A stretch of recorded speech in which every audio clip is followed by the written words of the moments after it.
Well, greetings, Four Color fans. Welcome back here to Metarog's channel. And today we're going to do another complete run video. This time a little different. Not a Bronze Age or a Silver Age run, but a Copper Age run. This is obviously Darkhawk, who ran from 1991 through 95. And 50 issues and 3 annuals. There was also a legacy, which I'll talk about later. So Darkhawk, I believe, was created by Tom DeFalco, but I don't think he got any story credits. I think it was Danny Fingeroth that got, that did most of the writing. Art by Mike Manley.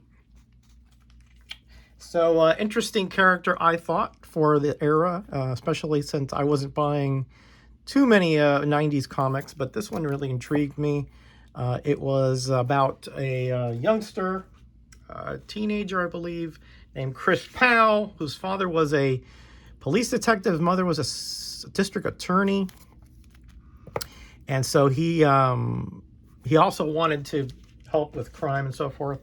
And he just happened to find an amulet in an amusement park, and which turned him into Darkhawk. Now, I didn't technically turn him into Darkhawk. It switched his consciousness from his body to an android body that was Darkhawk, that was, I believe, on a spaceship.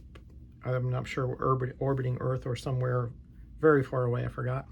As you can see, he had a lot of different villains. Some of the villains were, Spider-Man villains or other superhero villains, but he did have some of his original villains as well. Like here we have the Parastrike Force, issue 16.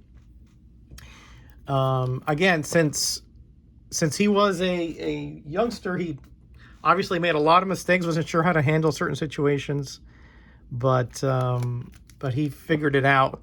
Generally speaking, he survived, even if just barely. There was that one storyline where you saw there where Tombstone ripped the amulet out of his android body, and thus he couldn't revert back to Chris Powell. There's, of course, Ghost Rider. If you know, in the 90s, we had a lot of crossovers with popular characters. Ghost Rider, you saw Punisher, Spider-Man, etc. And so he had to track that amulet back down, or else he would be stuck in that android body, and actually it was dying without the amulet anyway. Here's another Darkhawk, or I forgot what they were called, but another one of the amulet wearers, Evil Hawk. There, he ran across several different Darkhawk-like beings, including Portal, who actually had stolen parts of a armor that he killed a Darkhawk, and he took his armor. New Warriors, he was, I don't know about an official part of the team, but he was definitely shared adventures with them quite a few times. I guess as a youngster, that sort of makes sense, right? And he had that various adventures, including that time travel epic there.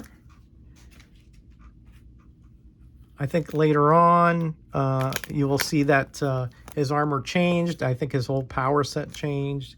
Essentially, he was strong, fairly invulnerable. He had those claws that he could, and cable he could extend. There is Savage Steel, again, one of his original villains. He also could project his consciousness, obviously, across the long distance. Venom was another character he took on several times.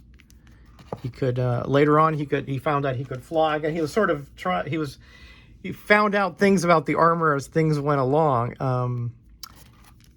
And then later on, like here, the new Darkhawk, he changed the android body. I think at one point they could exist simultaneously. So Chris Powell and Darkhawk were separate beings. Yeah, I think right there.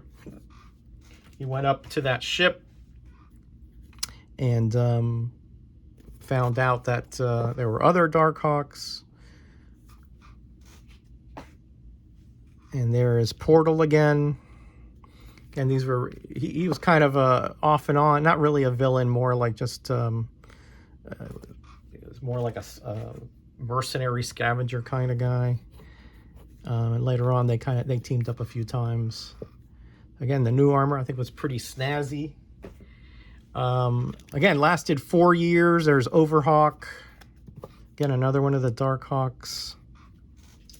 And with issue 50, the series ended back in 1995. Again, there's that legacy issue, which came out, I think the 2000 or something, 2000 something, I forgot when, but it really was very different. Again, doesn't really tie in so much to that 90s series. There were 3 annuals. This number 1 was part of a annual crossover from 1992, Salt and Armor City. And then you have number 2, which is this one that came with the trading cards. And there's Dream Killer. I don't think he appeared again. And there's number 3. And that is all, those are all the issues in the 90s Darkhawk series. He did, again, cross over into a lot of others. He crossed over with the New Warriors quite a bit. And he also joined, or was, I think, one of a provisional member of Avengers West Coast before they disbanded. So again, he did have some impact into teams and across the Marvel Universe as well. So our series I enjoyed. For a 90s series, it was one of my favorites, along with Guardians of the Galaxy and Sleepwalker at the time when Marvel was kind of down, in my opinion, especially in the later 90s. I bought most of these off the rack because I wasn't sure if they would be available later on, unlike you know, Avengers, things like that, which I was pretty sure I could find much later on cheaper. All right, everybody, hope you enjoyed that. Everybody kind to each other, be blessed, and be back. Bye.